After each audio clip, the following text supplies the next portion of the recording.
கழக வரலாற்றில் 2026 என்பது நம்முடைய தமிழக வெற்றிக் கழகத்தினுடைய தலைவர் விஜய் அவர்கள்தான் தமிழ்நாட்டை ஆள வேண்டும் என்று மக்களும் விரும்புகிறார்கள்.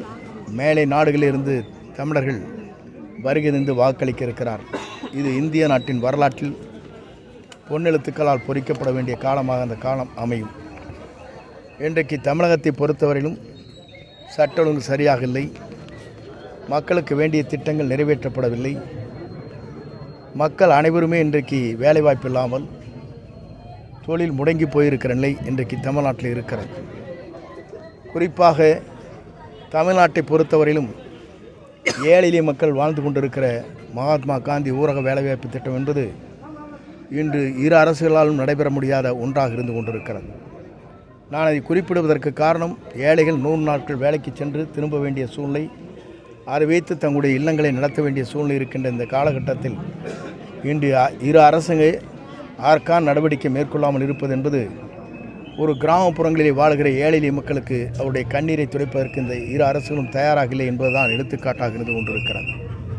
ஆகவே ஏழை மக்களுடைய கண்ணீரை துடைப்பதற்கு, எதிர்கால தமிழகத்தை உருவாக்குவதற்கு, சட்ட ஒழுங்கை பேணி காப்பதற்கு, மின்வெட்டே இல்லாத தமிழகத்தை கொண்டு வருவதற்கு, சிறந்த கல்வியை தமிழகத்தில் உருவாக்குவதற்கு, அதே நேரத்தில் பெண்களுக்கு முழு பாதுகாப்பு அளிப்பதற்கு, எல்லோரும் எல்லாம் பெற வேண்டும் என்ற நோக்கத்தோடு அனைவருக்கும் ஒவ்வொருவருக்கும் ஒரு இல்லங்கள் அமைத்து தருவதற்கு, அதே நேரத்தில் 2 சக்கர வாகனங்கள் இல்லாதவர்களுக்கு 2 சக்கர வாகனங்கள் வழங்குவதற்கு நம்முடைய வெற்றி கழகத்துடைய தலைவர், நம்முடைய வெற்றி தளபதி விஜய் அவர்கள் அங்கே காஞ்சிபுரத்தில் நடைபெற்ற நிகழ்ச்சியில் இதை எழுச்சியோடு எங்களுடைய எதிர்காலத்தில் நிறைவேற்றப் போகிறோம் என்று குறிப்பிட்டிருக்கிறார்கள். எதிர்காலம் பிரகாசமுள்ள எதிர்காலமாக மாறும். அந்த காலத்தை எதிர்நோக்கி 3வது ஆண்டு இங்கே விழா நடைபெற்று கொண்டிருக்கிற வருகின்றிருக்கிற வெற்றி கழகத்துடைய அனைத்து நிர்வாகிகளுக்கும், எங்களோடு இணைந்து பணியாற்றி கொண்டிருக்கிற அனைத்து நிர்வாகிகளுக்கும் கோடான கோடி நன்றி மலர்கள் நான் தெரிவித்துக் கொள்கிறேன்.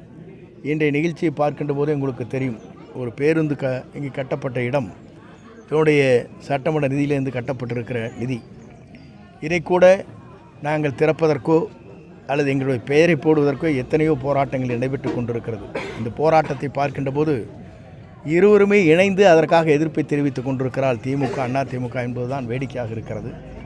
ஆக இருவரும் ஒன்றாக இணைந்தே வேணாலும் தேர்தல் களத்தில் நின்றால் கூட எங்களை வெற்றி பெற முடியாது என்ற வரலாறு தான் தமிழ்நாட்டிலே உருவாகுமே தவிர எவராலும் அதை தடுத்து நிறுத்த முடியாது.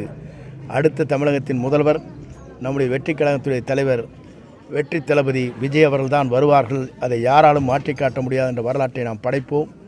நன்றி, வணக்கம். 2 ஆட்சியுமே சரியில்லை அப்படின்னு சொன்னீங்க. ஆனால் நீங்கள் அந்த ஆட்சியில் தான் அமைச்சராக இருக்கும் வரை வேறு, நான் சொல்வது ஒன்று வேறு. அன்றைய நிலையில் உங்களுக்கெல்லாம் தெரியும், நான் முதலமைச்சர் அல்ல. எதை வேண்டுமானால் எடுத்து சொல்வதற்கோ அதிகாரத்தை காட்டுவதற்கோ அந்த அதிகாரத்திற்கு எனக்கு அதிகாரம் இல்லை. முதல் தெரிந்து கொள்ள வேண்டும். நீங்களும் இருந்தீர்கள், நீங்கள் கேட்பீர்கள் என்பது எனக்கு நன்றாக தெரியும். இருக்கின்ற போது கல்வித்துறையில் பெரிய புரட்சியை உருவாக்கப்பட்டிருக்கிறது உங்களுக்கு தெரியும். அடுத்த துறைக்கு நான் செல்ல முடியாது, உங்களுக்கு தெரியாது ஒன்றல்ல. ஒரு துறை என்றால் அந்த துறைக்கு தான் நம்ம அதிகாரத்தை செலுத்த முடியுமே தவிர மற்ற துறைக்கு என்னுடைய அதிகாரத்தை செலுத்த இயலாது. ஆகவே இந்த கேள்வி என்பது கேட்கக்கூடாத ஒரு கேள்வி. அன்றைக்கு உங்களிடத்திலே நான் சொல்லியிருக்கிறேன், அங்கே தூத்துக்குடியில் நடைபெற்ற நிகழ்ச்சியில் ஸ்டெர்லைட் 13 பேர் சுட்டுக் கொண்டதற்கு பிறகு ஏன் முதலமைச்சராக இருந்தபோது இவர் செல்லவில்லை என்பதுதான். 100 நாட்கள் போராட்டம் நடத்தியதற்கு பிறகு எங்களை பற்றி பேசுவதற்கு.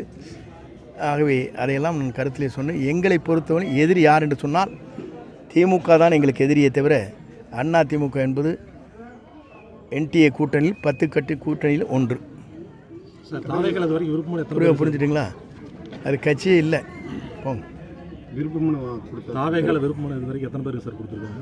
நேற்றைய வரையிலும் கொடுக்கப்பட்டிருக்கிற மனுக்களை பார்க்கும் ஒரே நாளில் 10,000 பேர்கள் உங்கள் மனுக்கள் கொடுத்தார்கள். மீண்டும் ஒரு 10-15,000 பேர்கள் திரும்பி சென்றார்கள்.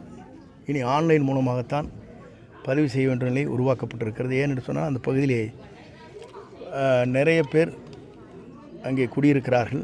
குடியிருப்பவர்களுக்கு வசதியாக ஏற்படுகின்ற வகையில் நம்முடைய தலைவர் அவர்கள் அங்கே ஆயிரக்கணக்கான பேர் மட்டுமல்ல 20,000-30,000 பேர் வந்து செல்கிற போது வாகனம் நிறுத்தப்படுகிறது.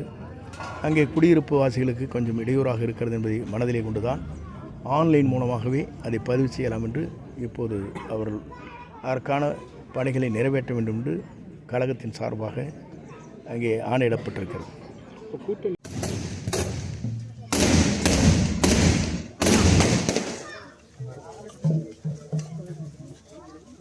என்ன உனக்கு வேணா வாங்கிக்கோ, லட்டு தானே.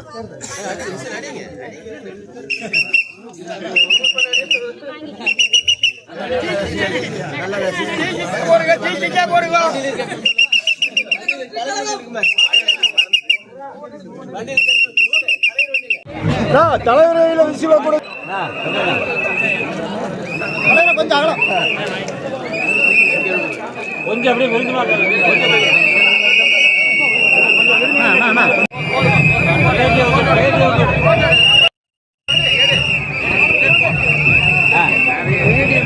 சரணா கொஞ்சம் அகலமா நின்னா தான் தெரியும். நான் என்ன வேணாம்